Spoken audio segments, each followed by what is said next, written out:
All right. Hey, guys. Welcome to the Optispan podcast AMA. Hopefully you can see and hear us okay. We've had a little bit of technical difficulties, but we're working our way through it. It is, first of all, thank you for joining us. It's my pleasure to welcome Dr. Brian Kennedy. Brian is an aging scientist, as they like to say. He's been a scientist for a long time and aging for a long time as well, and studying aging for much of that time. Brian and I have known each other for, God, I don't know, 25, 30 years now. Collaborated extensively when I was a postdoc, and then as independent faculty members. I don't know, we've probably published 100 plus papers together. Yeah, something like that. One of my best friends. About 10 of them are your ideas. I know, right? And had a lot of fun throughout the years. I think we agree on a lot, but there's some stuff that we disagree on. And so I welcome you to ask anything that's on your mind. I promised that I would make Brian answer. I'll twist his arm as needed. And hopefully this is an interesting conversation, and we'll see where it goes. Oh, by the way, Brian is very important. I should have said that. He's the director of the Center for Healthy Aging at Longevity at National University Singapore. Yeah. Formerly CEO at the Buck Institute for Age Research, has published many important papers in the field that I'm not a co-author on as well. I should say that. Those are not as good, but they're still okay. One of, I think, honestly, the most respected scientists in the field, and a genuinely nice guy. One of the most well-liked scientists in the field. Well, thank you. So very nice. Thanks for being here. Thanks for coming. Oh, it's my pleasure. I love coming to Seattle. So awesome. And Nick is also joining us, Nick Arapis, and he's going to be the sort of conductor who hopefully steers this orchestra and will ask questions as they come in. Exactly. So if you, on the top left of your screen, you'll notice there's a little Q&A button on the ribbon of the Teams. So if you click that, you can go ahead and type in any questions you want, as much as you want. It's kind of like Reddit, where it's an upvote system. So if you see someone already ask a question you like, you can upvote their question, and that'll improve the probability of it being answered. So why don't I just throw a random one at you guys to get started? Right. And this question should be coming in soon. So do you want to call who answers first so we don't fight about it? Yeah, we can do that. If we switch off, you want to start? Yeah. So I think a lot of people are curious on what is the potential negative side effects of rapamycin? Like, some people talk about blood lipids or blood sugar.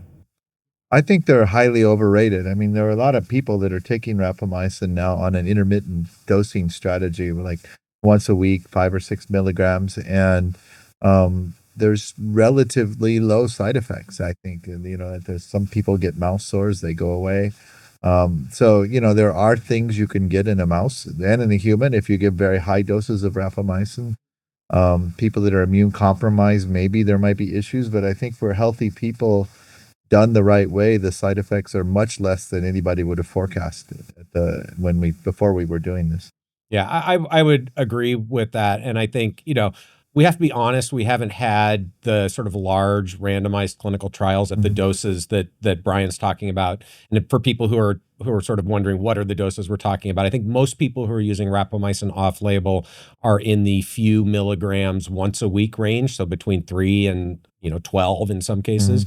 So dose is really important. Frequency is really important. But I would agree at those doses, it seems as though the side effects are pretty minimal, and mouth sores is probably the most common, and that is maybe 12 to 15% of people taking it.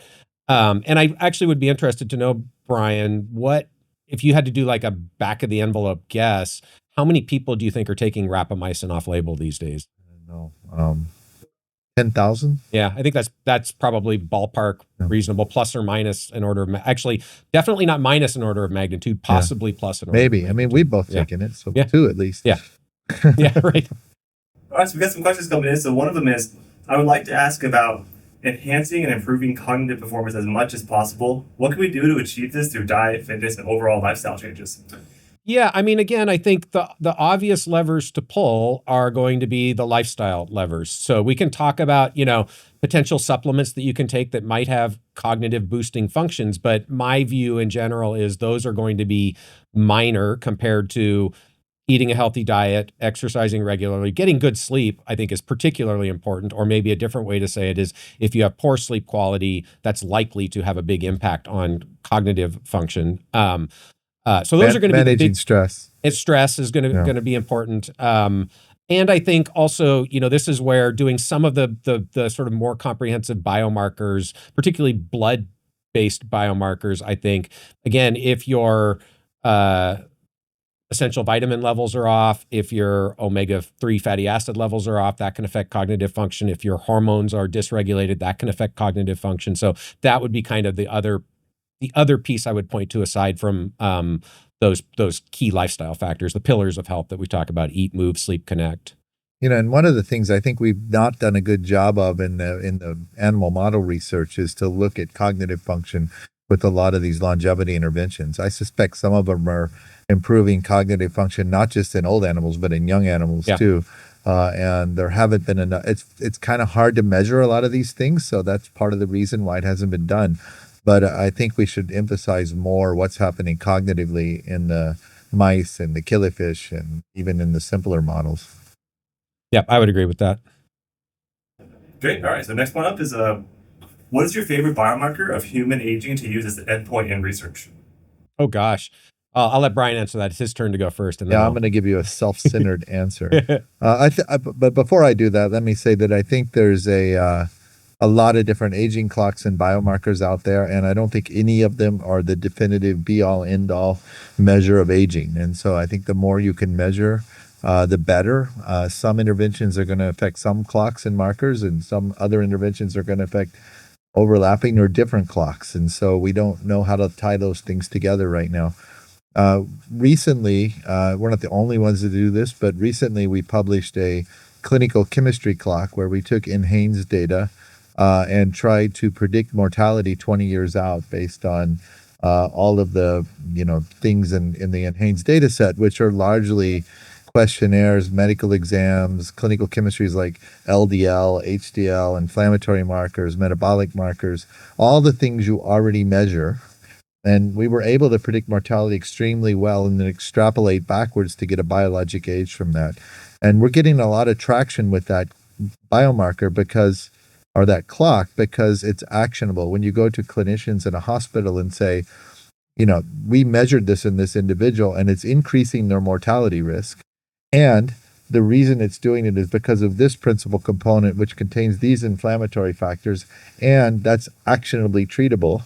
A clinician understands that and can do something about it. So I don't think it may be the most mechanistic clock out there. It may not tell us the most about aging, but we were trying to build something that we could get into hospitals and get into clinics, and we're having good traction with that. Yeah. So I think that's I'm not gonna add to Brian's answer. I think for biomarkers, that I would agree with that. I'd maybe, what was the question about biomarkers or endpoints? I'll answer it for endpoints anyways. Maybe I misunderstood. So no, it's good. I mean, I think we all hope we get to the point where these biomarkers can serve as surrogate endpoints for clinical trials. Right now, I don't think we have that buy-in from FDA, nor should we necessarily. I don't think we're to the point where that's yet valid. So when I think about endpoints for geroscience clinical trials, like the traditional model would be a specific age-related disease, I'm a fan of functional endpoints that hopefully you can measure in, a relatively short time frame, on the order of 6 months. So I really like the design that Joan Manick went with for their early Rapalog trials, where they were looking at vaccine response, 6-week treatment, then give them a vaccine and look at response to the vaccine. I like periodontal disease as an endpoint where it's non-invasive. We know what to measure. You could certainly see changes in gingival inflammation over a few months. I like muscle function as a readout. But I think there are a variety of these organ or tissue functional measures that you could think about where plausibly you can convince FDA that these are going to reflect improvements in quality of life for people and therefore be appropriate for FDA approval for whatever your intervention is. I think the clocks, though, should be used as secondary endpoints whenever possible in those studies. Yeah, and we'll learn from that. Yeah, because we can tie those to the functional measures as well as the intervention, and I think that's one of the important things that needs to be done with the biomarker, with the clocks. Right. All right. So next question, I'm going to paraphrase, but it's along the lines of something you guys have in common, which is you both don't recommend someone take a lot of supplements at once. Yeah. So can you go into that and maybe the better way of approaching supplementation? I mean, again, I don't know that I would frame it as better or worse. I think my perspective is that first of all, there are very few supplements that I have a high confidence are going to be beneficial, right? And so I want to only take something or do something where I'm confident that it's going to be beneficial. And I start with the things that I believe are going to have a large effect size. And most supplements, in my view, at best, if they have any benefit, it's going to be tiny. So then I weigh that against the likely outcome of taking lots of different things. And the way I think about this, and again, this is imperfect and people can criticize it, but the way I think about this is if you think about any complex piece of machinery, and the human body is one of the most complex pieces of machinery, biological machinery you can imagine. Think about any complex piece of machinery, and you start going in there and moving stuff around, the likelihood you're going to make it better is negligible compared to the likelihood that you're going to make it worse. And so when you're combining a bunch of supplements, and I think this, for different reasons, maybe will reflect what Brian's going to say, it's really hard to predict what the outcome is going to be. And my view is just probabilistically, it's more likely to be detrimental than it is to be beneficial, especially if the system's already functioning pretty well. This is where somebody who is not healthy might actually get a better benefit. This is what I was going to say. I disagree with your statement because we're not trying to make a Mercedes function better. As people are getting older, the system is breaking down. The selection to keep the person optimally functioning is declining.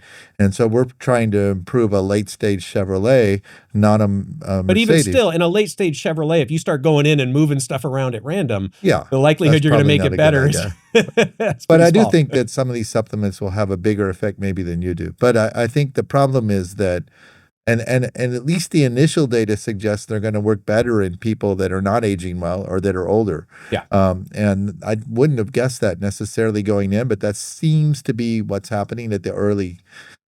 We're still very early in the process. But my answer comes from animal models, and we've been trying to combine things together, and it's very hard to predict the outcome. And things do cancel each other out more often than they act synergistically.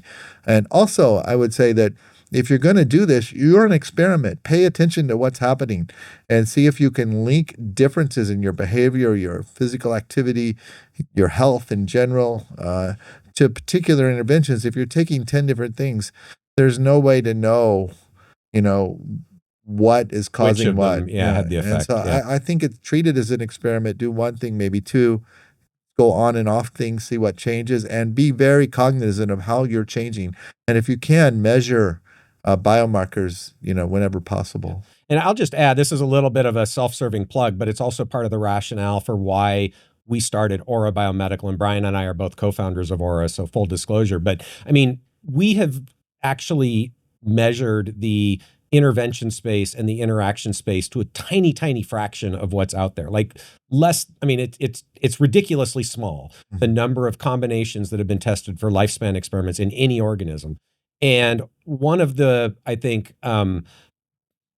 potential outcomes from the sort of massively high throughput longevity screening that can be done at Aura Biomedical is the ability to actually query enough combinations that we can then use the AI tools in a predictive way to hopefully get to a point where we can actually predict how these things are going to interact in combination in a biological system. Right now, our training set is so tiny that there is just absolutely no way that AI is going to be useful at predicting combinatorial interactions for health span or longevity. But if we build a big enough training set, I think there's the potential that they could become quite useful. Yeah, I agree. All right, so the next one's sort of a two-parter. So did you guys see the study? There's a lot of headlines about people age faster at 44 and 60. So is there a lot of legitimacy to that? So, I mean, I think at sort of a macro level, there's probably some truth to this idea that there are certain life stages that biological aging, at least as we understand it now. And again, we have to recognize everybody has this definition of biological aging that's different, and they use different biomarkers to assess it. So if you think about biological aging from the perspective of, let's just say, hormonal changes associated with menopause, it is certainly plausible that biological aging is going to happen more rapidly as you are going through menopause, or the male equivalent of menopause, right?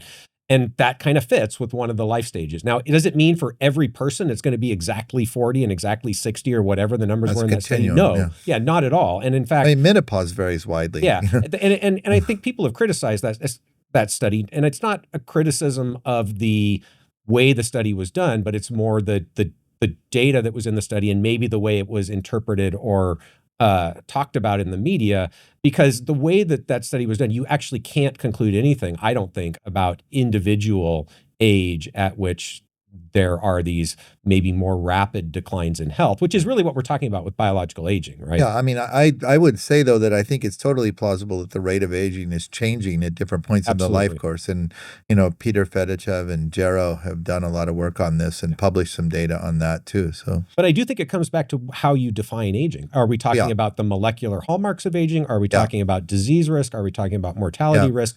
Those things are all correlated, but they're not identical. yeah, I agree. So the part two would be, would that study or that data, would that influence when you'd recommend someone to take rapamycin or have no influence?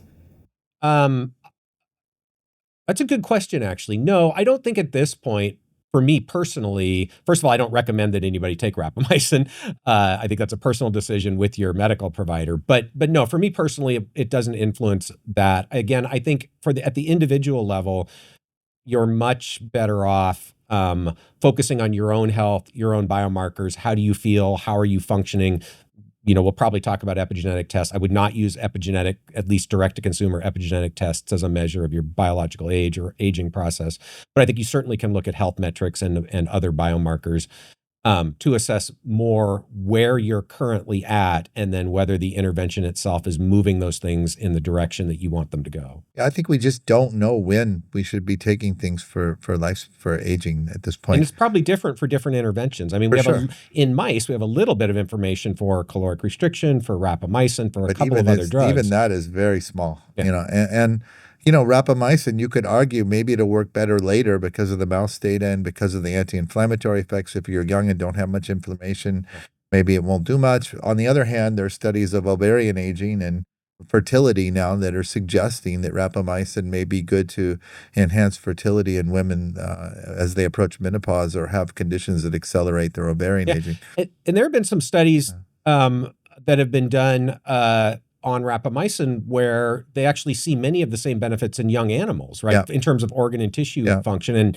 that's been used to argue that rapamycin doesn't affect aging, which I think is a ridiculous interpretation of that data. I agree with that. But it is interesting with rapamycin, at least for some of the functional measures, you actually see improvements in young animals. Yeah, I would like to just comment on this young animal thing. I think that a lot of the things that are slowing aging, lifestyle, for instance, not only are slowing aging and maybe extending health span, but they're also improving performance at the age you're at. Yes.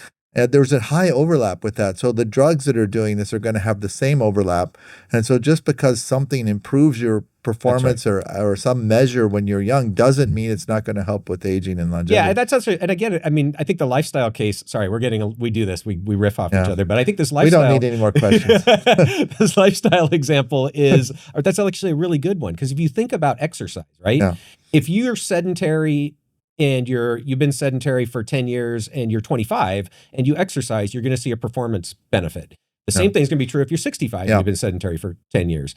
Exercise, I believe, affects biological aging. And the fact that it improves function when you're young does not mean that it doesn't affect. Those two things are not mutually exclusive. All right, so on the topic of drugs, so how long do you think it'll be before drugs that extend health span and lifespan will be on the market for general use? I suspect that they already are, but we don't know yet which ones work and which ones don't.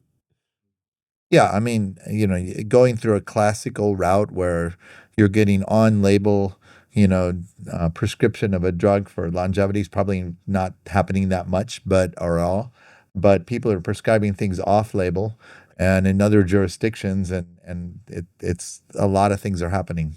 Yeah. So maybe a different way to frame the question would be, when do we expect to see the first regulatory body approval? And we'll just say FDA, although there are other regulatory bodies around the world, for a drug to improve health span or lifespan by targeting the biology of aging. That's a harder question to answer. I'd be interested to know what you think. I've got my own ideas, but I don't know. I don't think we have enough human data to make that case, and I also don't think that it's going to work by going to the FDA or the European Commission and saying, tell us how to do this. I think we have to just get data, get trials, build up a convincing body of evidence that aging can be slowed, and when it happens, you prevent many different diseases. And when we get that, then you'll put regulatory agencies under pressure to do something.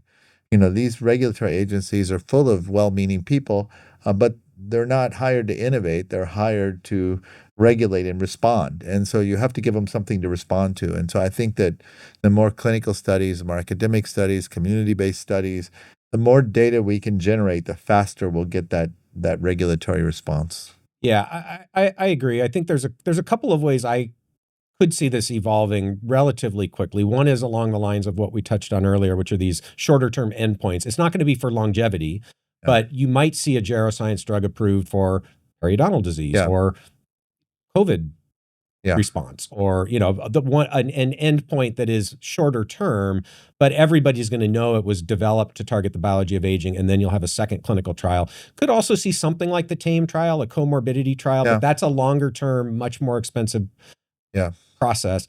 But the other place where I think we could see a drug on the market for longevity or health span in the next few years is in companion animals. And Loyal has a drug that they're moving through the FDA process. They may get conditional approval. Just to be clear, conditional approval in this case, it will be on the market, but they still have to prove efficacy. So they've shown safety and an expectation of efficacy, but they won't have shown efficacy. But that drug will be on the market for longevity. Conditionally approved. So I think that could actually happen pretty quickly. That would be really helpful, I think, because if we can convince the world that we can affect aging in companion animals, there's going to be a lot more demand. I agree. Hey, what about us? Okay, so there's been a couple questions about the FDA, so I'm going to read this one. Can you please fill us in on the latest discussion about FDA's position with regard to gero-therapeutics? Thank you. Is the narrative that the FDA needs to recognize it as a disease still a valid concern? Do you anticipate any changes to the regulatory environment with Trump's incoming administration? So a couple things I'll say there. This is my understanding, and Brian, correct me if you, or tell me if you have a different understanding. I don't think it matters whether FDA considers aging a disease or not. At the end of the day, you have to show that your intervention can improve quality or quantity of life for people in a safe way, period, full stop. And so even if we defined aging as the disease, you still have to find the endpoint. You still have to show that it improves the endpoint, and you still have to show that it's safe. I don't think that matters at all. I don't think it ever mattered beyond maybe a sort of public relations component. I think, it's unknown what's going to happen at FDA going forward. And I've, been pretty vocal that there are aspects of FDA that I would like to see reformed. So we'll see what happens. It's too hard to develop a drug right now. I think that the FDA was put in place decades ago because there were no controls on how clinical studies were being done, and that was a big problem. But now I think the pendulum swung too far, and it's too hard to get something approved. It costs too much money, too many regulatory bureaucratic hurdles. So, I'm not the most hopeful for this administration, but if they can do something about that, that'll be a step forward.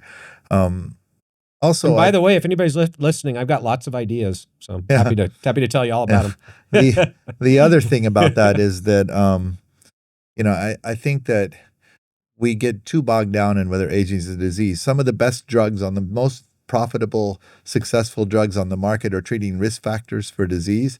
Aging is the biggest risk factor for all of the diseases combined, and a lot of them individually. And so call it a risk factor, call it a disease. I don't care what you call it. Let's just get these interventions on the market. So there seems to be a pretty big uptick in autoimmune diseases. Do you think it's something in the environment, or is maybe being overdiagnosed? And then the part two is, are there any studies about rapamycin and maybe how it might help with autoimmune diseases? Well, first of all, I think it is being diagnosed more, but I wouldn't necessarily say overdiagnosed. That we're appropriately diagnosing this more. And so that's leading to the perception of more people having the disease. There may also be an increase that's driven by environmental factors. I think that's an interesting question, but better diagnosis instead of overdiagnosis is what I would define it as. Certainly a major problem with aging. And there have been a lot of thought on rapamycin and lupus and MS. And there was a scientist in upstate New York who was actually prescribing off-label and doing small clinical studies on rapamycin and lupus. This was like a decade ago. I don't know what happened there, but certainly I would think rapamycin is a decent candidate for most autoinflammatory conditions. Yeah, and I think there's a couple things that I would add add to that. One is, I think, autoimmune we should recognize is sort of a catch-all term, and so yes, there's an increase in autoimmune diseases, but I think it's because we're recognizing that many disorders actually have an autoimmune component, in addition to diagnosing them better, right? Having better tools to diagnose. And I've said before, I think aging is to some extent an acquired autoimmune disorder, meaning that we have a lot of chronic sterile inflammation with age that can be classified as autoimmunity to some extent. So I think it's a combination of more things being classified as autoimmunity, better detection, and I do believe that there are environmental factors that are contributing to higher rates of autoimmunity. And I think, one obvious place to look is just at all the processed foods. Yeah, like diet. our human beings did not evolve to eat what we're eating. And the gut is the largest immune organ that we've got. It is not shocking that some people are going to have immune responses to the stuff that they're putting in their body. And so I think that is an obvious place where the environment has changed in the last 50 years. There are other places. And so I think it would be shocking if there wasn't at least a component of this that is environmentally driven. I agree with that. And I think the evolutionary point is important there, because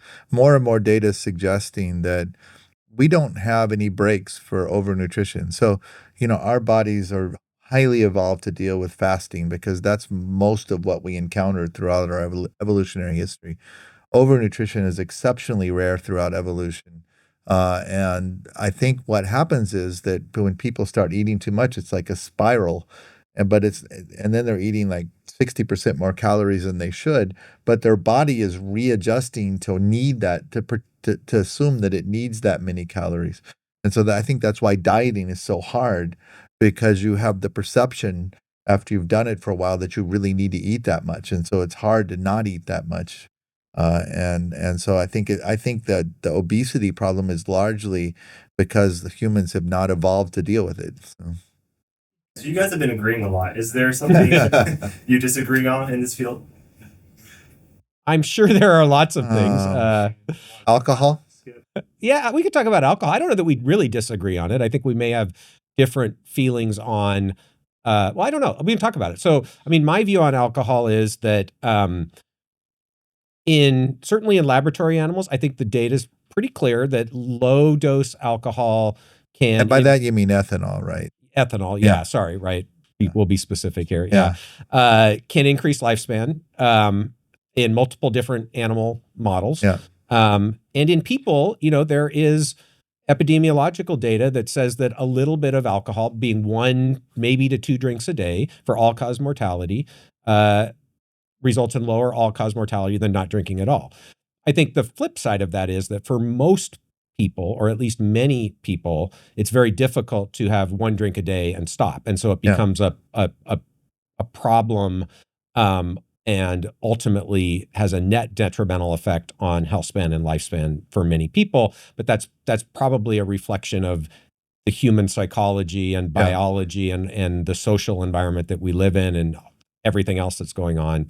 So I think alcohol so here's, maybe this is a different way to say it. I don't believe that for longevity, the optimal dose of alcohol, ethanol, not talking about anything else, is 0. I think it's slightly more than 0. But in people, it's complicated. And so I think for most people, it's probably easier, and there's probably more value if you can to not drink at all or only drink on rare occasions than to try to drink 1 drink a day for a long time. I guess I would say, I don't think trying to drink 1 drink a day as a longevity intervention for most people is a great idea. Well, I think we can define how people are going to respond better than that, though. So, people have addictive behavior. A lot of people know they have addictive behavior. They should not be drinking. If you have breast cancer risk, prostate cancer risk in the family, probably shouldn't be drinking. If you have a mutation that makes you not break down aldehyde, you should not be drinking. So this is actually an interesting question. I want to come back to the addictive behavior. So finish your answer, but I want to come back to this. Yeah, sure. And so I think that, this is one of these things that, like, I think most longevity interventions, that's beneficial, but in a personalized or precision way. But I think I trust people more that a lot of people can identify where they are in that spectrum, and behave accordingly. So the addictive behavior thing, I think, is interesting. And so Is it your belief that there are people who have addictive behaviors and people who don't have addictive behaviors, or that different people have different predispositions to addictive behavior? I would say that I'm not an expert at this. Okay, so my answer has very little weight, but my assessment. Okay, I give your answers very little weight. Yeah, I know anyway. that. So my assessment is that there is a generalized addictive behavior personality, and that maybe not everybody has that, but I've seen that in relatives that quit smoking and then started eating too much, and and so I think that it's not all of it is triggered toward one particular behavior. Yeah. I'm not an expert, obviously, either in this area, but I do think I think that's true. But I also think almost everybody has the potential for addictive behavior, but it's different behaviors that induce that response in different people. Yeah, I mean, it's combinations. Something else you might disagree on. So what about NAD plus as a gero-protective molecule? You want to start? I think probably where we agree is that whatever benefits are coming from NAD, I think we're both skeptical is going through sirtuins. But NAD is involved in hundreds of different reactions. It's like AKG that I work on. This is a substrate for hundreds of different reactions in the cell. There's reasonable data, we might disagree on this, that it goes down with aging. And then if you supplement it back up, there is the potential to, I think, improve health span. I'm not sure I've seen much data on lifespan, but how you supplement it back up, and I think is a real challenge. And I've tried NR and my mice have tried it, and I've seen very little benefit, and they haven't either. But I think part of that is that the amount of NAD you get when you consume NR is relatively small. Recently, I've been I'm an advisor for this company, IX Biopharma, out of Australia, and they have a sublingual version of NAD.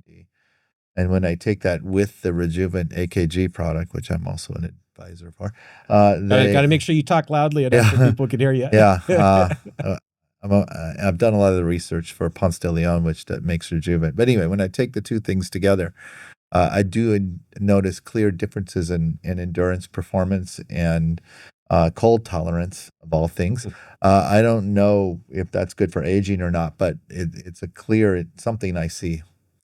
Yeah, I don't disagree with anything Brian said, shockingly. Yeah. No, I mean, I think, we don't know whether NAD supplementation is going to have benefits on health span or lifespan in people. As Brian said, the mouse data more suggestive for health span than lifespan, but certainly data supporting that. And there are real questions around whether or not the supplements that people are taking at the dose that they're taking are actually sufficiently boosting bioavailable NAD. And there are questions around whether that actually will have benefits. So yeah, we don't and beyond that, Andrea Meyer in US just did a study that I was involved with where we bought 16 different brands of NMN and tested how much NMN was in the NMN.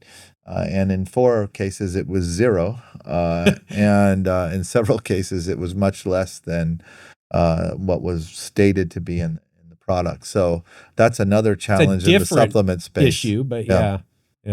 So the most upvoted comment by far is everyone has huge biceps in this group. I'm furthest from the walking the walk, guys. Come on. Yeah. So for another one would be, what would you consider a vital element for functional healthy aging aside from diet, exercise, and sleep? Huge biceps.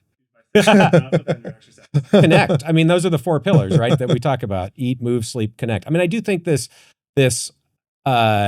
element of connection with self and connection with other people, and again, I would put companion animals in there as well, is underappreciated and super important. I think the challenge is, especially from a scientific perspective, we have fewer tools available to quantitatively assess the connect pillar, to evaluate where people are at. And I think we have less confidence in approaches to improve that. So we tend not to focus as much I on agree. it. That's a weakness from the animal. So much has come from animal model data, and animal models have been so valuable in this field. But measuring, things in that category or pillar is very difficult in animal models, and I think that's why we don't have enough information. Yeah, I think that's right. And yet we see in study after study in humans that people who have strong relationships are healthier live longer, happier in general. I'm sure we can all point to that one person who's crotchety and, doesn't like other people who lived a long time. But by and large, I think we're seeing in humans, this is really important. There's always an exception. That's something to remember. I hear this all the time. Somebody asks for a recommendation. I give a recommendation and they say, oh, my aunt didn't do that at all and she lived till 95. That's called N equals 1. Someone also typed in this. What about light? So I'd assume maybe circadian rhythm, sunlight. I feel like there's been a few questions about that. So do you guys try to get a certain amount of sun per day, or how do you kind of do that as part of your health routine? I don't make any special effort to do that, but I try to walk outside as much as I can, just because it's a way to, especially when I'm traveling or I have a busy day, at least if I walk a couple miles somewhere, I get some exercise. And if I do that in the sunlight, I don't like put a bunch of sun cream on. I try to get sun. So I don't specifically have that as part of my lifestyle regimen, but I try to get it wherever I can. So. Yeah, I would generally agree. I don't specifically try to get outside by a certain time in the morning and spend, 5 minutes looking at the sun or whatever. Well, there's no sun here anyway. I know. I live in the Pacific Northwest, so that would be a few months out of the year. But I mean, I do agree. I think, I try to spend time doing activities outside. My wife and I love to go hiking, things like that. And obviously, both for circadian rhythm, but also because of things like vitamin D. And I think there is a variety of ways that being outside and getting sun can have biologically important effects. I think the question of whether it is a significant factor for longevity, I don't think there's a ton of data along these lines. I mean, you can point to data around, where people live and correlations with certainly vitamin D levels and things like that. But I think it's probably less of a factor than is at least its current popularization would suggest. We've been trying to look at circadian rhythms with longevity interventions. Not so easy to do, mostly in mice, but a lot of them seem to have benefits as animals age. So it's at least correlatively, there could be something there, but I agree there's not a lot of definitive data. I agree as well, and I don't know the data here. It would be interesting to know whether or not. So I think there's two things to say. One is circadian rhythms tend to degrade with age, and many longevity interventions improve that. And would you get the same efficacy of sort of resetting the circadian rhythm from sunlight in old age as compared to young age? I don't know the answer to that. It's an interesting question. There's been a number of questions on rapamycin and dosing. Do we want to give maybe just one sort of high-level view of, I don't know, where you maybe recommend someone to start? I don't make recommendations. Again, here's what I can say, right? We did a study where we collected a lot of data from people using rapamycin off-label. The most common dose that people were using was 6 milligrams once a week, but there was a wide variation around that, all the way from a couple milligrams once a week to, I think 20 was towards the higher end. 20, yeah. I've personally tried between 6 and 10 milligrams a week. Haven't noticed any differences myself. But I also think it's important to say, a lot of this once weekly dosing is fairly speculative. I think I personally believe, although I can't confidently say based on the data, that once weekly dosing probably has a lower side effect profile than the same dosing if you were to do it daily.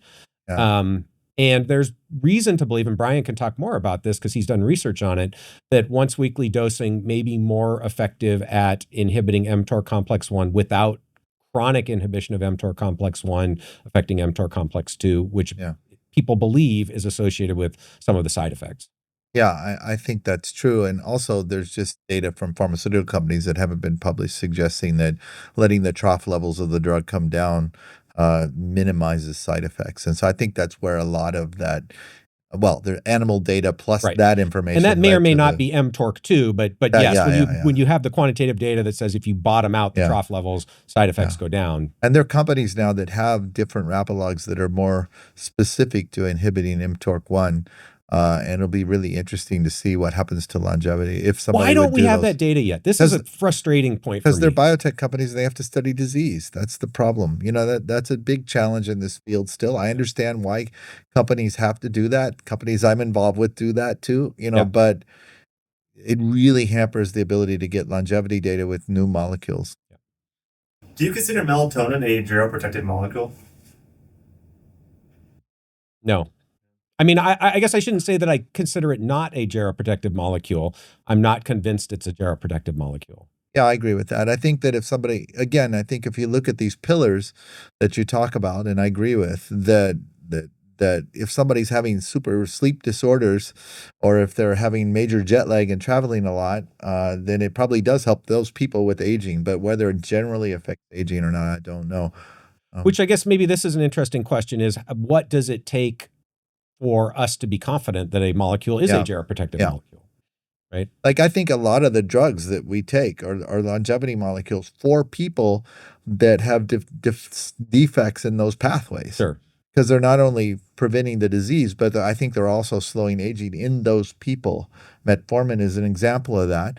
Whether metformin works in people that don't have dysregulated glucose homeostasis for aging is an entirely different question. But you can ask that about beta blockers and statins and ACE inhibitors and all the other early stage molecules that people take when they have risk factors like that. So is it your idea that, let's just take metformin, because this is pretty easy to understand, and I would agree with it in this case, that the deficit, why people take metformin, metabolic disease, metabolic dysfunction, accelerates biological aging. So in those people, you are decelerating that acceleration. But in people who don't have metabolic disease, it's unclear whether there would be a benefit. I agree with that. I also think, though, that these things are markers of breakdown of a homeostatic network that is keeping you healthy. So you could just have a defect in one part of the network, and that would starts accelerate aging, so to speak. And so if you fix that, that's an interesting framework. It's a little bit different, I think, than the way most people in the field think about biological aging. Maybe. I mean, I really do think there's an intrinsic aging network. It's not there for aging. It's there to keep you healthy. Sure, yeah. But it breaks down during age. And that's when you get triggers for all these different diseases. And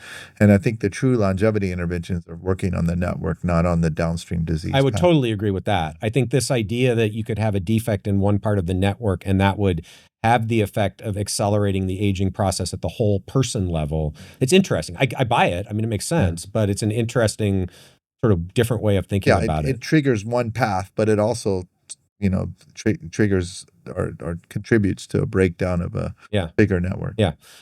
So going back to the original question, though, like, what does it take to be confident something is a gero-protector, right? I think this is where, it's really hard in people to get the data, I think, to be confident that something is a gero-protective compound. I mean, I think the best we could ever hope for are these sorts of correlative, either data from, decades where we become confident that, eating a healthy diet, not being obese, exercising regularly, people are healthier and live longer.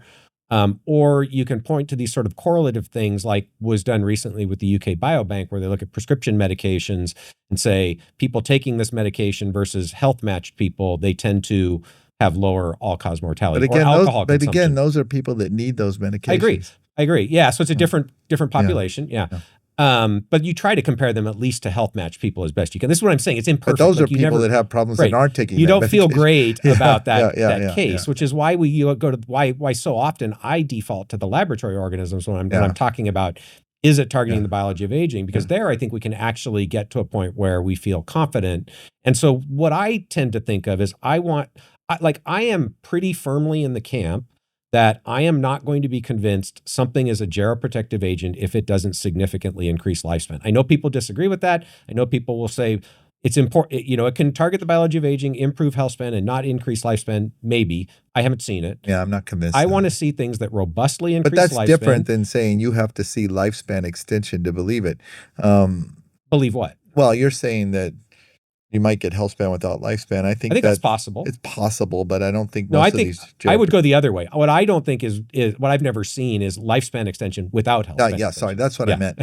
But my point is that you can't wait forever. You can't see that in humans. No, I agree. I'm just saying, what does it take to be confident it's a gero-protective molecule? So I would say that is one piece of evidence where if I see that's a high bar. I agree, but if I see a big lifespan effect in mice, I'm pretty confident.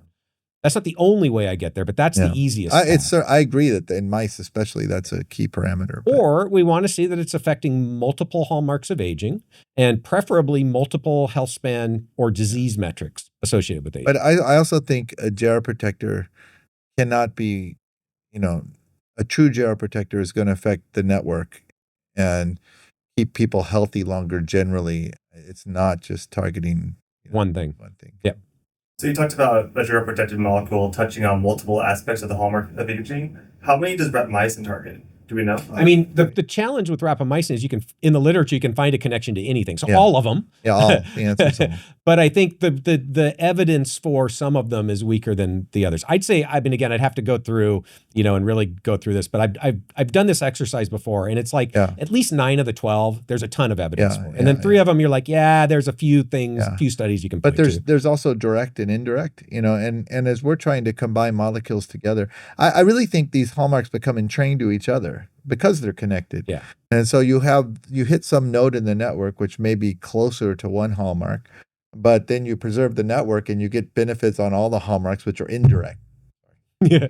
And so it's really hard to answer that question. So as we're trying to combine molecules together, we've taken a different approach now, which is that we want to know the actual target of the molecule. What is it binding to cause this effect, rather than looking downstream at benefits, because a lot of the gero-protectors affect most of the hallmarks. It's not specific to rapamycin, but what is that really telling us? I'm not sure. Yeah. And it's also probably worth saying some of the hallmarks are easier to measure. We have better tools to measure than other hallmarks. Particularly when it comes to humans. Yes. Right.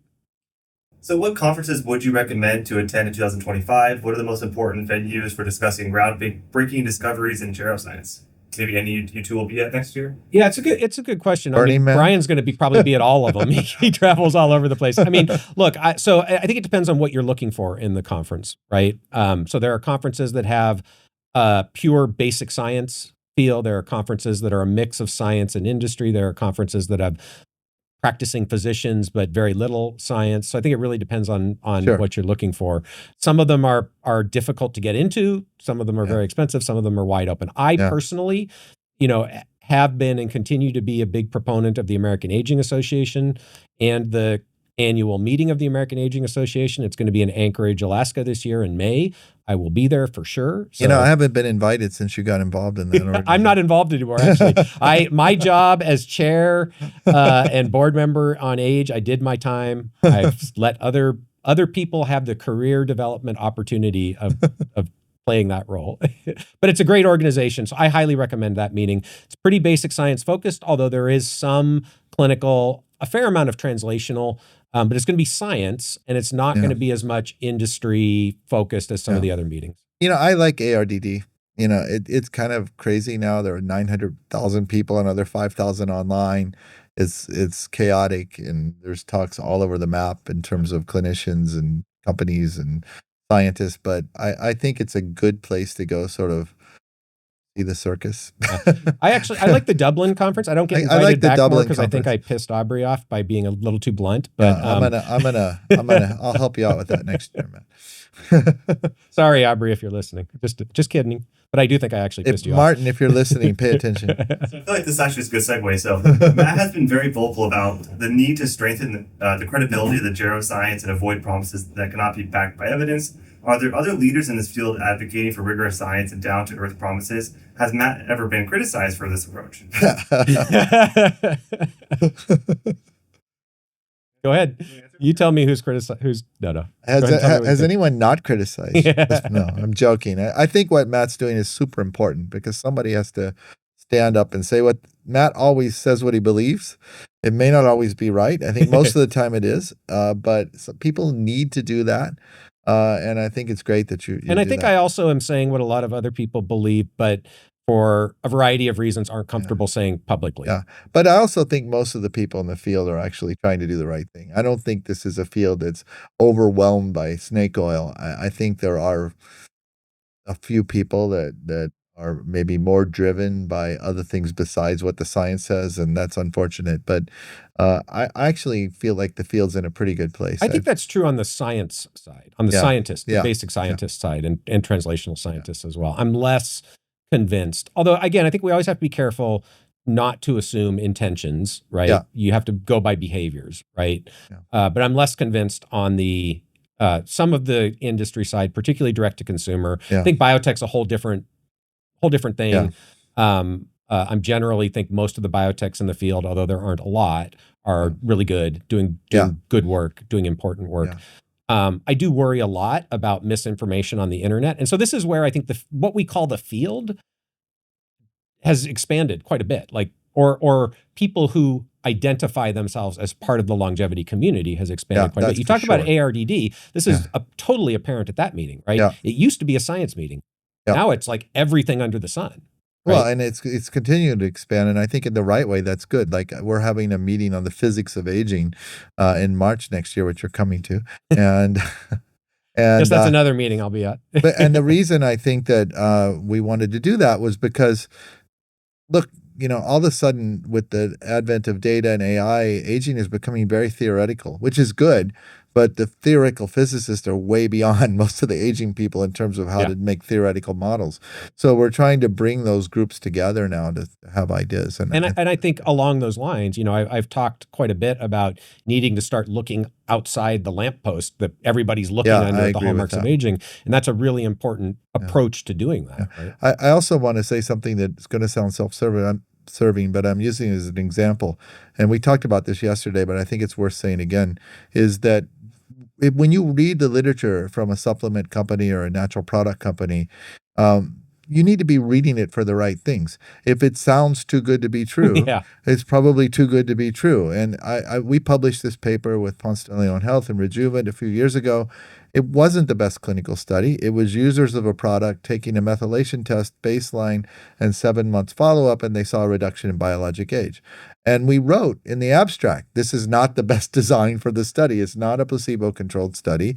And then we wrote in the discussion, here are the limitations of this study, and here are the alternate interpretations of it.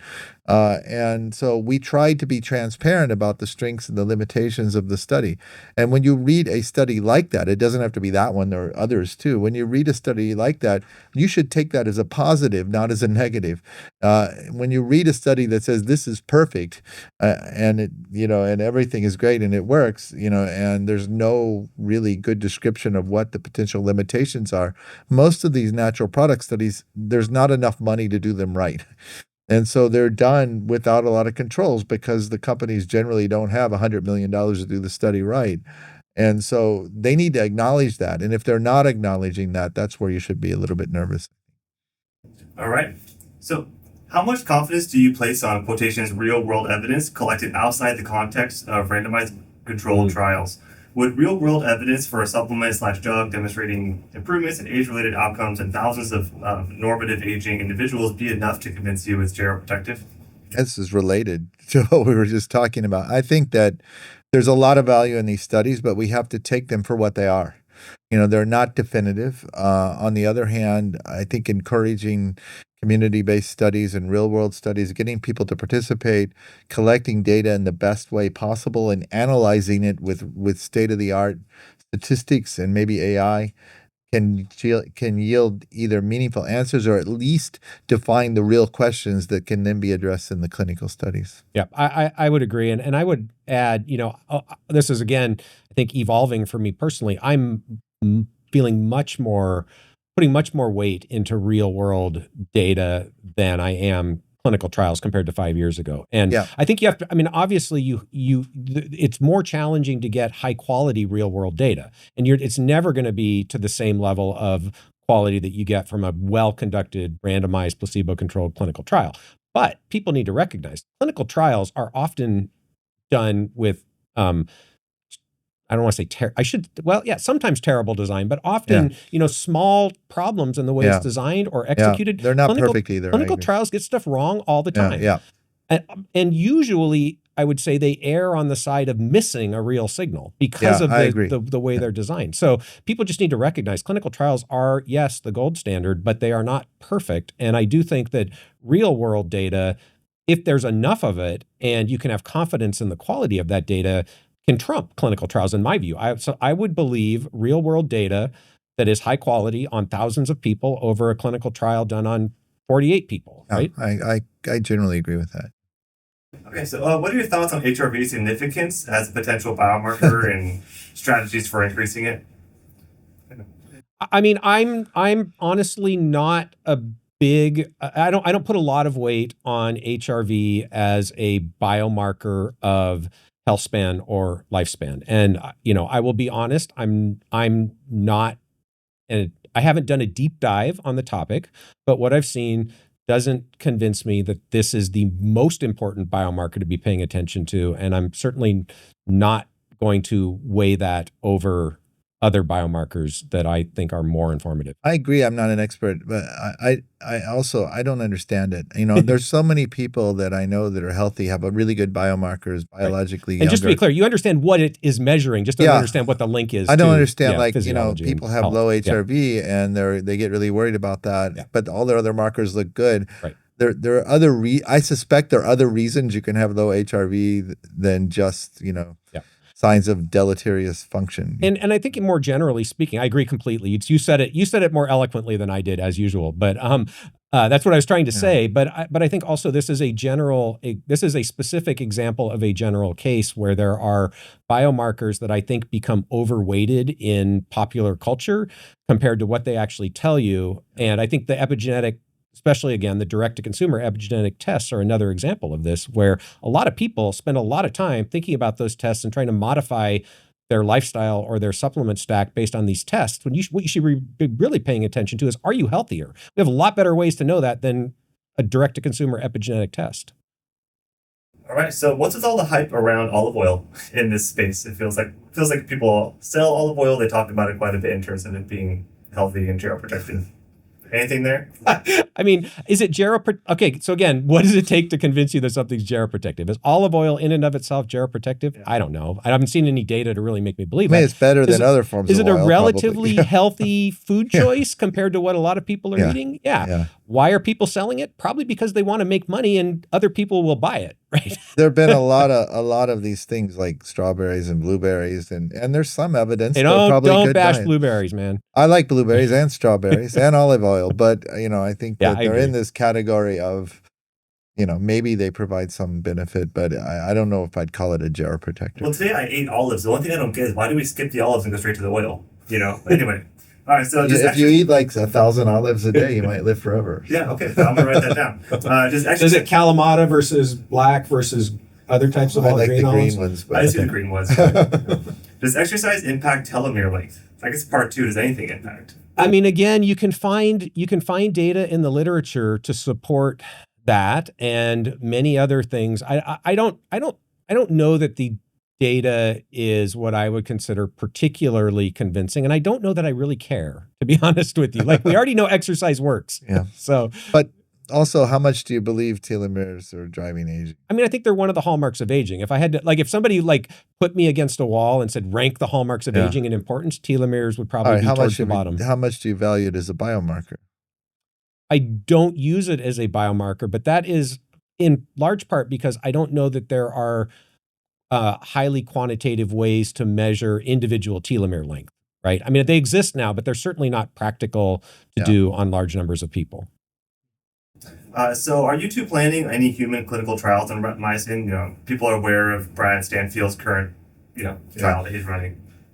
Andre Meyer at NUS is getting ready to do one. We're going to do 6-month intervention with rapamycin in I haven't looked recently, but I could be slightly wrong on this, but 40 to 60-year-old people and look at inflammatory markers and biologic aging clocks.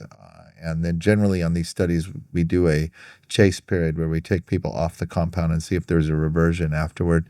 And so we're doing something close to that. So that I think that'll be an interesting study. And it'll be one of the first ones in Asian populations too. Yeah, I'm not personally planning any rapamycin clinical trials. I'm having a ton of fun helping other people get their trials designed and up and off the ground. So I've worked with Jonathan on his periodontal disease clinical trial. I've worked with Zev Williams and Yushin Su on their ovarian function clinical trial, which many people may have heard of. I actually worked with Brad on his muscle function clinical trial. Working with a group right now on a long COVID rapamycin clinical trial. And I would like to see, and I've started talking about Lyme disease, chronic Lyme disease clinical trial. So I think there's a bunch of things we can look at with rapamycin, really low-hanging fruit. So I'm hopeful. Also neurodegenerative diseases. Yeah, neurodegenerative diseases are harder for obvious reasons. Yeah. But I mean, Veronica Galvin and I wrote a paper probably a decade ago now, laying out the case for rapamycin and Alzheimer's disease. And still nobody's done that clinical trial. It was 10 years overdue 10 years ago. And still nobody's done that clinical trial. Right. So does rapamycin, along with fasting, push things too low to the point where mTOR2 may be inhibited? I don't think we know the answer. I think it's possible that happens. One thing I noticed when I was taking rapamycin is that my exercise in the like 24 hours after I took the higher dose was not very good, and that may be because you need to activate mTOR when you're driving muscle function. Just a personal observation, but then my exercise performance later in the week was actually better than it normally was. So, but that again, that's all personal. I don't. We've talked about this. I don't know about fasting plus rapamycin or calorie restriction plus rapamycin, whether there are any good studies on that, and there's complications on how you do that.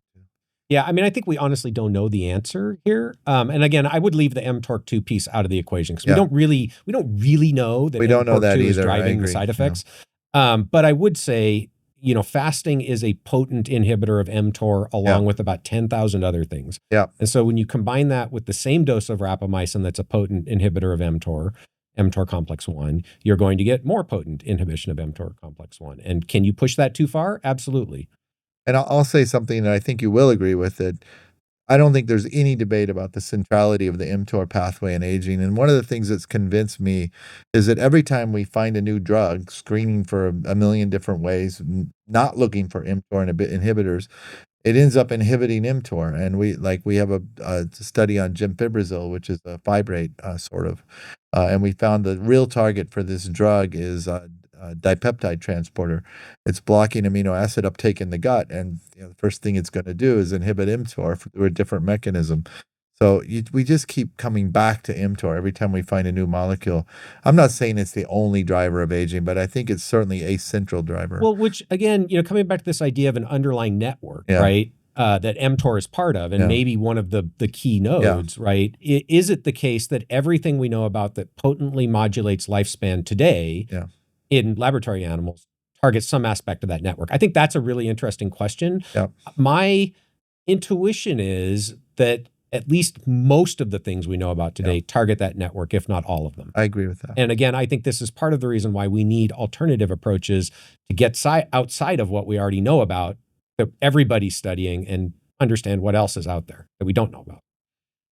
So this person has a rotator cuff surgery 4 weeks ago, and he's kind of wondering, should he start his rapamycin? What do we know about tendon healing and health? Maybe collagen supplements, any sort of advice? Yeah, I mean, again, not medical advice. And again, I think the honest answer is we really don't know in people using rapamycin off-label. I think the conventional wisdom, which if it was me, I would probably align with, would be not to take rapamycin until the injury had healed. It could delay certainly the wound safest healing. approach. Yeah. If you could go backwards in time, like I could see the rationale for taking a short course of rapamycin before the surgery to kind of blunt, some of the chronic sterile inflammation, so your immune system and your healing process can do better after the surgery. That's all speculative, but I could see a rationale for that. Actually, we're doing studies on this. We're looking at things like exercise and women that are diagnosed with breast cancer before the surgery. But also we have some preclinical data with rapamycin on age-related surgical outcomes. As you, I'm sure, know, as people get older, their response to anesthesia gets more extreme. There's cognitive defects associated with that. There's frailty associated with that. When we treat animals with rapamycin prior to mock surgery, it completely suppresses that outcome. They don't have the cognitive defects. And actually, they not only do they not get frail from the surgery, but it actually improves the frailty score in the animals independent of the surgery, or at least it seems to. There's a trend toward doing that. Did you guys look at the anesthesia response as well? I ask because, I mean, we saw in this mitochondrial mutant mouse, the endosphore mouse, that we didn't see this. Phil Morgan and Marge Sadensky had published it, that they're super sensitive to anesthesia. And this is seen in kids with Lee syndrome, with severe mitochondrial disease. And rapamycin suppresses the disease phenotype. And Simon Johnson has done some interesting work on rapamycin and the effect on this anesthesia sensitivity. So the one question is the age-related anesthesia sensitivity, presumably it's also mitochondrial in origin. Probably. And would rapamycin or other, mitoprotectors have benefits in that context? Yeah, I should say this is collaboration with Tilian Khan, Simming on it in US. But we probably haven't dug enough into that specific response to know the answer to that. Right. So, how does chronic low-grade inflammation contribute to aging, and what are the best strategies to counteract it?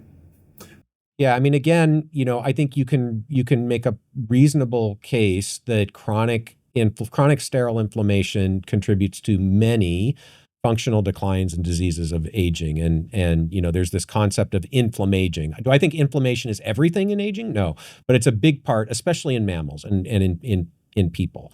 So if I had to like point to one of the hallmarks, and again, these things are all interconnected, so it's a little bit, arbitrary, but if I had to point to one hallmark and say, if you fix this, you're going to get the biggest bang for your buck, I'd probably point to chronic inflammation. Yeah. Because so many of the other hallmarks drive that, and that's what I think causes many of the functional declines. And But contributes lots to of the people diseases. don't have much inflammation, and so in those people, That may be how we measure it, though. I mean, Maybe. I hear there's definitely individual differences. And there's Yeah. definitely people who have very high inflammatory burden. Yeah. But yeah. And then what can people do? I mean, the obvious stuff is eat a healthy diet, exercise regularly, right? Fasting works well as an anti-inflammatory. Rapamycin, I believe, works well, Yeah. particularly at targeting chronic sterile inflammation. Anti-inflammatory diets work Yeah. in many ways for that.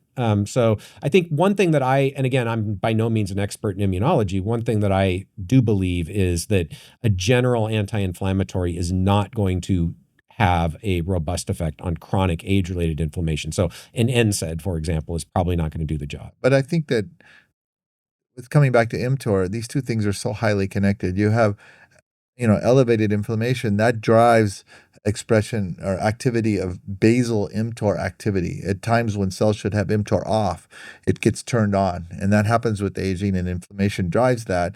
And then the more mTOR activity you have, the more inflammation you get. So it's like a vicious circle.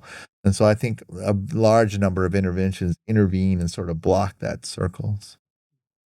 A lot about mTOR. Is there a good way of measuring mTOR activities in the human body? I mean, you can look in blood cells, right? And there are good biochemical methods for doing it. They're not, as far as I know, offered by large clinical chemistry companies like LabCorp or Quest at this point. So I don't think there's any like Not aware large of anything. scale test that's available. And I would say I'm not sure how valuable measuring mTOR activity in blood cells itself would be at this point. That's highly influenced by what's happening in your body, right? If you have some sort of inflammation or you have an infection or something that's Or if you triggering. just ate. Yeah, but yeah. And so, I mean, that's true in mTOR, the whole body. Yeah. But I think that, it's such a sensitive pathway. It's up and down all the time. We try to measure it. It's, I think, valuable to measure, but it has to be done very carefully. So, can periodic blood donations reduce iron overload and improve longevity, or is this kind of an overstated benefit? Well, I think there are a variety of mechanisms that you could point to where blood dilution or blood donation could have benefits for longevity. There's a pretty good body of literature on heterochronic parabiosis in animal models, increasing lifespan and healthspan. At least part of that is due to dilution out of negative factors. How much what? How much do you think is dilution of getting rid of the old blood? I mean, I don't know is the answer. So I'm just going to say half. Very half is getting rid of the old, half is adding the young. I don't know. Some, either. Right? But also I think there's the iron component, but then there's also this other idea that there are potentially other factors that are accumulating with age in circulation, inflammatory factors, right? So yeah, I think there's potentially some benefits there. Do I personally think that for most people that's going to really move the needle a lot? No, I don't think so, but it could have some benefits for some people. Yeah. I have to say that Optispan put me through the whole procedure yesterday. We diluted your blood. I have to thank you for that. It's a very it's a wonderful procedure. I think you learn a lot about your aging.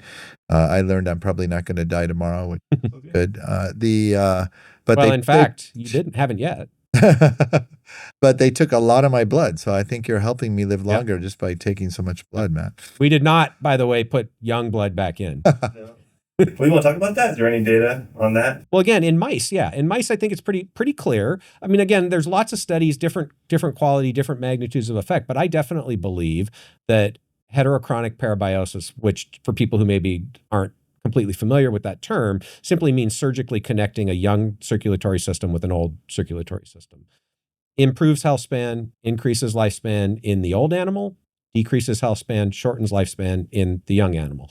So complicated experiments. The surgery itself has detrimental effects on lifespan and health span, obviously, but I think there's enough other data from different experimental lines that supports the idea that there are negative factors that accumulate with aging. And if you get rid of those, there are benefits. And there are positive factors in young blood that can have a benefit in aged animals. I agree with that, but that's not the same thing as getting a little bit of young blood every now and then as a human. Sure. And if we could do parabiosis in humans, it might benefit people. I don't know, but nobody, I think, is willing to do that. I think that it might be beneficial to get young blood transfusions, but I think that it's totally impractical in a large scale. And, I'm not even sure that how often you would have to do it to get that benefit. Yeah, And that's also not taking out, I guess you can also take out blood, but. And I mean, there are many people who are trying to find the factors in. And that's the key, is finding the factors, I think. And there's been some success there, but I think at this point that it's still pretty early in understanding the complexity of all the factors and how to actually purify those, produce them, and use them in a way that even in mice has significant and robust health benefits, or rats. So do you believe there are central regulators of aging in the human body, such as like the hypothalamus, or maybe parts of the reproductive system? I don't disbelieve it. I think it's certainly plausible that there are early sentinels, and I think the ovaries in women is a good example, where when a woman goes through ovarian failure, that then has consequences on systemic hormonal signaling that can regulate the biology of aging. So yes, I do believe that that's a specific case example. There are probably other cells, tissues, organs that can have similar effects on the biology. Yeah, I agree. And I think one of the challenges is when we have these interventions that extend lifespan, we haven't done enough effort to figure out what tissues and organs they're acting in that are the most important. Hard question to answer, but I don't even think we know that with mTOR. I agree, yeah. Even in mice or worms. Yeah. So just at Vortex, I've seen a number of comments about rapamycin and grapefruit juice. I actually don't fully understand this. So what's the relationship there? And this question in particular is, I'm curious if taking a small dose of rapamycin, like 1 milligram weekly, with grapefruit juice would be equivalent to 3 to 4 milligrams of doing rapamycin alone. Right. So rapamycin is metabolized by the cytochrome P450 system. Grapefruit juice is an inhibitor of that system. So if you drink grapefruit juice and take rapamycin at the same time, the rapamycin will be cleared from your system more slowly. And I should remember this. I don't remember off the top of my head, but it's a pretty big effect. It can be a pretty big effect. It also does that to other drugs. So people need to be aware, if you're taking other medications metabolized through that pathway, grapefruit juice will have the same effect on those medications. And if you're taking other medications metabolized through that pathway and you add rapamycin to that, you may get differences in clearance of both drugs because you're both hitting the same clearance pathway. So, I mean, again, yes, in theory, if you were to drink grapefruit juice and take 1 milligram of rapamycin, you would have to measure it in you, but for you, it might be equivalent to taking 3 milligrams of rapamycin. But I wouldn't do that without actually measuring it. Does that change the side effect profile, though? I don't think there's enough data. Not enough people have done the experiment, right? Also, oxytocin as a gero-through. Thank you. Thoughts on oxytocin as a gero-therapeutic? Say it 3 times really fast. Yeah. You want to start with this one? I think it's a candidate. There's data in worms, if I recall. I think so, yeah. Yeah. And mice. I think this is the work from the convoys. Yeah. Certainly plausible that it may be having a beneficial effect. I think the data is limited right now. I don't know any human data on it. Yeah, I would agree with that. But I also think oxytocin, again, is going to have other potentially beneficial effects out, whether independent of whether it is a gero-therapeutic or not. I would agree with that. I mean, I think it's, again, I would put it in the category of molecules where there's some data in animal models. It isn't yet, not that I disbelieve the data, I think it just hasn't been studied by enough different labs to the extent where I would put it in that sort of first tier category. What do you think about psychedelics? I would ask you, I haven't seen any convincing data for longevity in animal models. So I do wonder if part of this is just a general interest in psychedelics and a hope that they can impact longevity. We kind of dug through the literature on this, and there's certainly accumulating data in various age-related diseases that are kind of not obviously related to each other, which could suggest it's affect aging. I think there may be a little bit of data in worms, but there isn't a lot of longevity data. But I kind of feel like it's an interesting area to do research in, and I agree that people are finding sometimes what they want to find maybe there, but I do think some of the effects of psychedelics on the mind could be very beneficial for aging. Sure, you can certainly come up with plausible models, and I gravitate towards, is it a longevity drug? That is a different question from, can psychedelics improve quality of life, mental health for a but I think if people, you're improving mental health in the right way, you're having secondary effects on longevity, probably. Potentially, and certainly quality, certainly healthspan. Yeah. There's been a number of questions about rapamycin and perhaps synergistic effects with other items such as caffeine and acarbose were mentioned. Do we know of any sort of synergistic effect of rapamycin with other therapeutics? So I think we have to be careful in how we define synergistic, right? So first of all, I think formally what we would mean by that is you get an effect from drug one, you get an effect from drug two, you combine them, and you get more than additivity. Yeah. Right? So this say additivity or synergy. I think that's what the question's about. Yeah. Well, but I think this is important because, and I think we touched on this a little bit when we were talking yesterday, but useful to spell it out again. You really have to be careful when you're looking at whether two interventions are additive to know that you have optimized at least one of the two interventions. Because if they're hitting the same pathway and they're both at suboptimal doses, let's just think about fasting and rapamycin. We already talked about this. They both are going to hit mTOR. Fasting is going to do a bunch of other stuff. But if we're using a suboptimal dose of rapamycin for lifespan, and we add fasting on top of that, we might get a further lifespan extension, but it's all through mTOR, potentially. It's not that they're working through different mechanisms. So yet if we used an optimal dose of rapamycin for lifespan and we add fasting on top of that, you might get no effect, or it might actually make things worse. So I think it's hard. So I know this is not what people want to hear, but I think it's really hard to go from the existing mouse data and I feel it's hard to have any confidence that the things that might have a small additive effect with rapamycin are actually acting through different mechanisms. It may be a dosing problem because nobody has ever optimized the dose for rapamycin for longevity in mice or any other than maybe caloric restriction. So I think we don't know the answer to that. The data that I'm aware of from the interventions testing program is possibly some additive benefit with metformin and acarbose, although imperfect studies, really hard, I think, to feel confident about. In my view.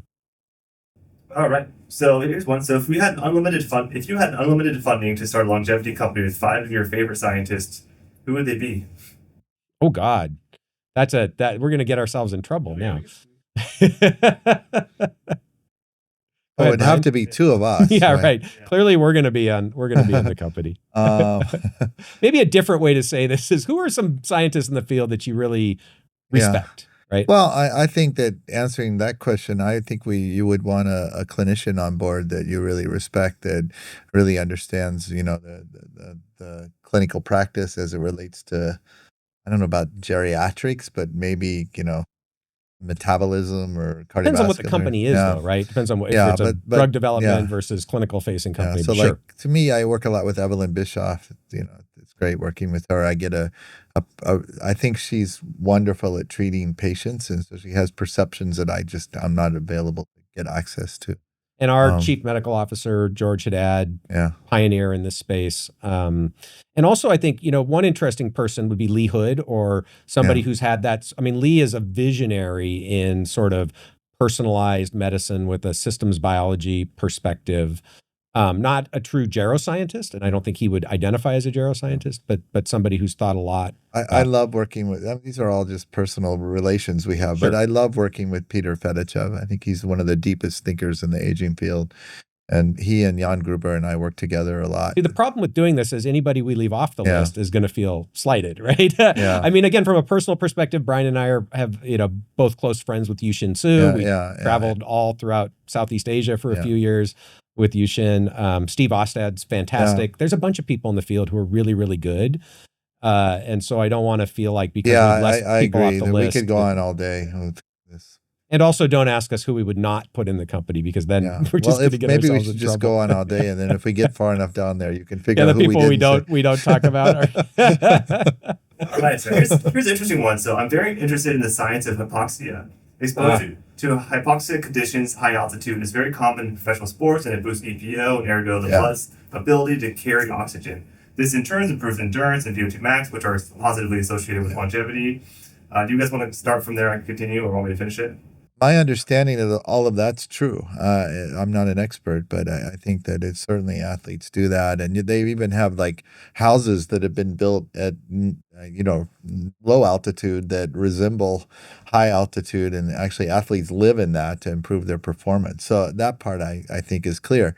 Whether that affects aging, I don't know. There are machines now that are all over clinics where for 5 minutes bring yourself to the equivalent of 17,000 feet or something like that, and then come back down. there is animal data on there is hypoxia. animal data. Yeah.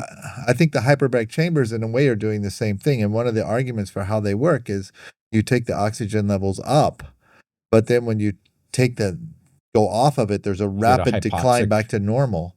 It doesn't go to hypoxia, but the argument is the delta causes the response. So so I mean, for the animal work, I don't think there's any question, at least in nematodes, that hypoxia is a longevity intervention. This was work that came out of my lab originally, where we found that if you activate the canonical hypoxic response in C. elegans, you get a robust lifespan extension. And then if you take the worms and you put them in hypoxia, you can also get lifespan extension. I think what's interesting is then Isha Jain and Vamsi Mutha in this mitochondrial disease model I was talking about before, the NDUFS mouse, showed that hypoxia rescues that disease, which is shocking. It's amazing. Mm-hmm. So I think there's certainly intriguing biological connections. Yeah. The issue is if you take an old mouse and you put it in hypoxia, it'll develop heart failure. So it may be one of these interventions where, it slows the biological aging, but it doesn't increase lifespan. And also, if you've been to like bars in Vietnam and tried those big balloons, you know that there are other very interesting short-term effects of hypoxia. At least I've been told. I wouldn't know anything about that. Now we're going to have people Googling balloons in bars. I've been told that. I don't know. I couldn't. So it would be an interesting vector for longevity science, you'd think? Well, I think the question, so there's a couple of questions, right? I think the question that I would be interested in is one is, how is hypoxia rescuing severe mitochondrial dysfunction? And could that apply to mitochondrial dysfunction in aged animals or people? The other is mechanistically, because I don't think hypoxia itself is a reasonable intervention for longevity in people. And I don't know this, but I have heard that there is evidence that at least chronic hypoxia in people can cause similar types of heart failure as is seen in aged mice. Yeah, chronically, and I think in older people I wouldn't be going there. But if you can understand the mechanistic, like is it HIF1? HIF1 is hypoxia inducible factor. Is it HIF1 mediated? Is it some other mechanism? You can potentially find ways to target that mechanism that don't involve true hypoxia and get the benefit without the potential detriment. And again, I'm not sure why this has not been studied as much as I would have thought that it should have been, given how compelling the animal data is on hypoxia. I agree. All right. So what are your thoughts on hormone replacement therapy and its potential for improving longevity? Well, I'm director of an Asian Center for Reproductive Longevity and Equality at NUS in Singapore. And frankly, before I started that role, I didn't know a whole lot about ovarian aging and menopause. But as I've looked more and more into it, I think that not enough people are doing hormone replacement. I think this is women in particular. Talking about? Well, so start with women. Yeah, I think that a lot of clinicians are still saying that their clinical studies pointing to the risk of hormone replacement and or HRT, and that it's keeping women, many of which should be doing it, from taking this, because I think there are a lot of benefits that come from hormone replacement, particularly if it's done at the time of menopause and not 10 years later, which probably exacerbates the risk. So I think that, and that's what I think the data is beginning to show, or start really showing right now, is that in most cases, I think the benefits outweigh the risks in the women. You Yeah. can take. I would agree with that. Again, I think the question of, is hormone replacement therapy a longevity intervention? I don't know. Is plausible. You can point to data. You could argue it's longevity normalizing. Sure. Yeah. Health span, I think, especially in women, you can make a very compelling case that hormone replacement therapy, when done properly, and that's a whole different discussion, has huge health span benefits for many women. Is it right for everyone? No, probably not. But for many women, it has huge health span benefits. I think in men, we have less data. It's also complicated by a sort of quality of care question, and particularly in the United States, it's really, really easy to get testosterone. You don't have to be deficient to get testosterone to get somebody to prescribe it for you. So I think there's a lot of malpractice. Maybe I shouldn't use that word. At least misuse. Mispractice. Misuse, at least. Yeah. I think and I think there are obvious ways to determine whether or not testosterone or other hormone therapies, are appropriate for you. I think blood measurements are absolutely one part of it. I think symptomology is a huge part of it. I think probably many men are, this is, I think, a safe statement. Many men are taking testosterone who don't really need it, and that may be detrimental. I don't know how detrimental, but it may be detrimental. Many men are not taking testosterone who could benefit from testosterone because they've never measured it and they don't go to the doctor, right? So again, is it a longevity intervention? I would love to see a mouse study on testosterone, by the way. I think that would be good too. That's an obvious experiment that hasn't been done, should be done. That's all I'm going to say. But I don't know about for longevity, but I think for quality of life, a lot of people can benefit from hormone therapy, both men and women. So yesterday, the two of you filmed a 3-hour, almost 100-question long Q&A, and this was brought up. I want to answer it here as well, which is, what are your thoughts on people buying rapamycin from India? What's your opinion on the quality of this rapamycin? I think why don't you start? Sure. You had a good answer. I think there's a couple of things to say about this. One is, I think the majority of the generic rapamycin in the United States is not made in the United States, right? And lots of people along have used with many other drugs. With many other drugs. Many people have used it for many, many years without any problem.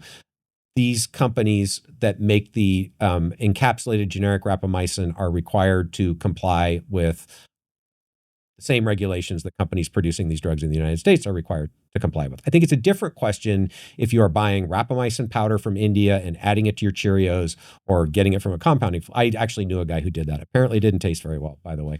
I think it's a different question. Captain Crunch there. And then the question is, you can also buy generic rapamycin that is not branded for sale in the United States. It's branded for sale in another country. You can get those things illegally on the internet. I think anytime you're buying something illegally on the internet, you don't always know what the quality is. And I'm not saying that you're not going to most of the time get. Most of the time it's probably fine. But I would be very cautious to say that just because it's made in India, that you should be suspicious of it. There's lots of things are made in India and China too. And I don't know this for sure, but it wouldn't surprise me if the majority of generic drugs in the United States are actually made outside the United States. It wouldn't surprise me either. And I think generally there's pretty good quality control in these countries now. But my general view is, you're better off getting a prescription from a licensed medical provider if you live in the United States, and getting generic or rapamycin from a reputable pharmacy. Want to watch the full answers to that? Check out the episode coming out on the podcast soon. All right, so can you guys comment on this personalized supplement program that the general public, how they would sort of evaluate these companies and programs? So what I'm reading from this is that there's a lot of companies now who are saying, like, we'll make you a personalized stack. It could be, homeopathic or something like that. So. And some of this is based only on genetic analysis, and I think that's more or less crazy. I think measuring genetics and risk scores that come from genetics are valuable, but they're not standalone, and they're certainly not sufficient to lead to a personalized supplement.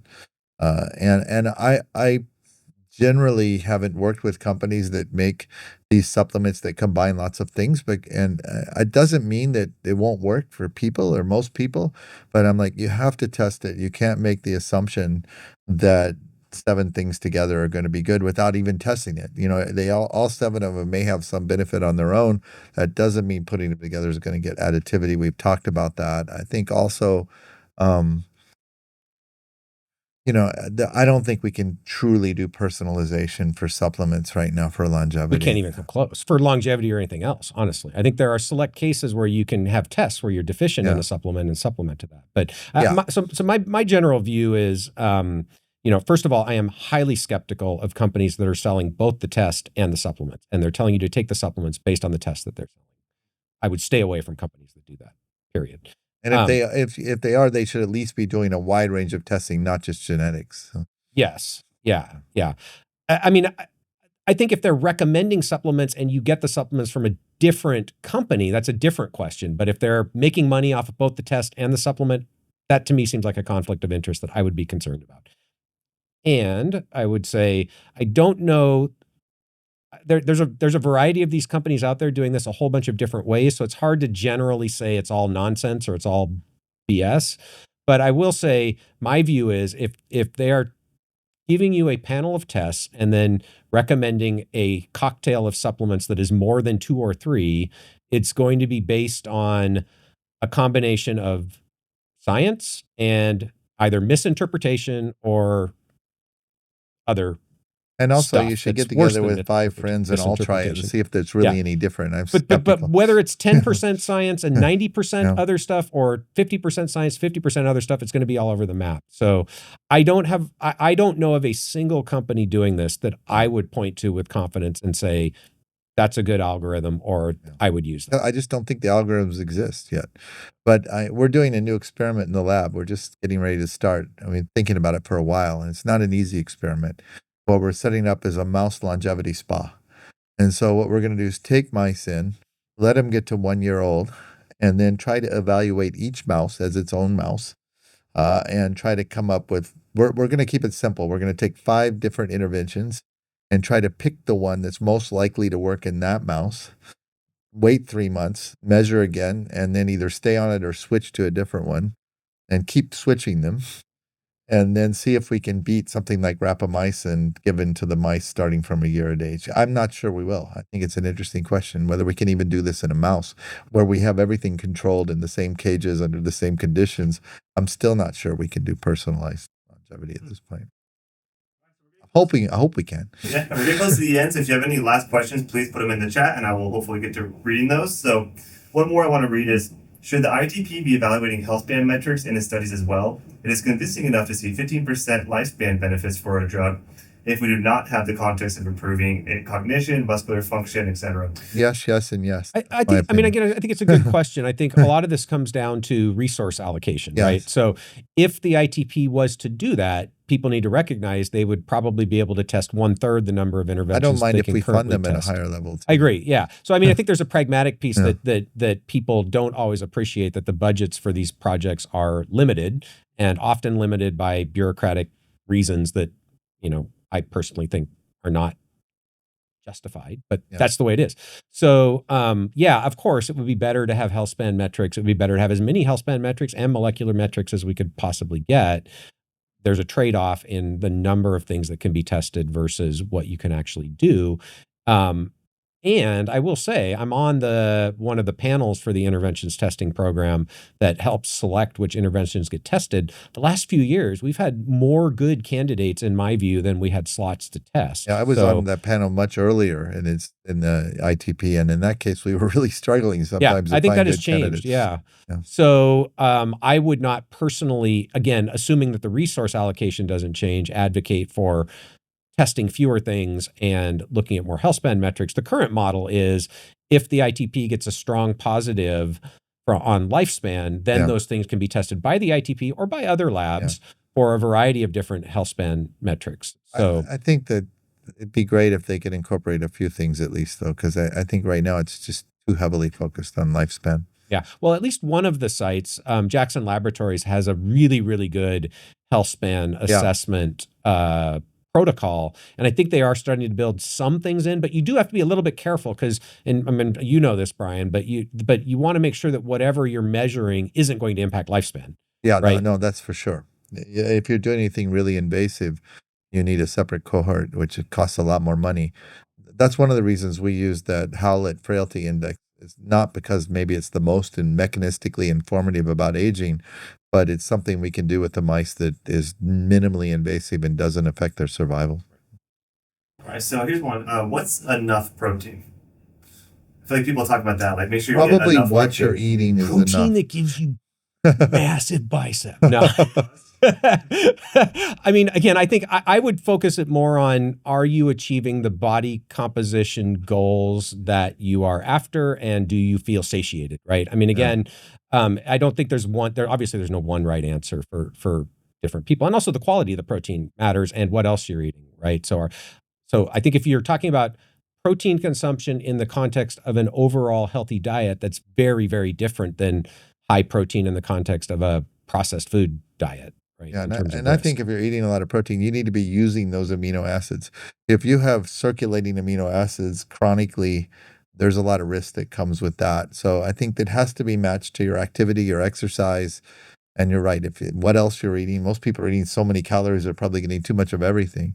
So I think that you can't answer that without at least knowing what the lifestyle and exercise of the individual is. And also, you're right, what their goals are. Yeah, I think goals are super important. And this is where I feel like sometimes, at least some members of the longevity community get way too focused on I always talk about animal data, but on the animal data when it comes to protein and lifespan, and neglect the quality of life question. And again, I think there's a still an uncertainty around whether or not eating a very low protein diet and being what I would consider under-muscled relative to what I would consider optimum puts you at higher risk if you're healthy in other ways for frailty, fractures, things like that.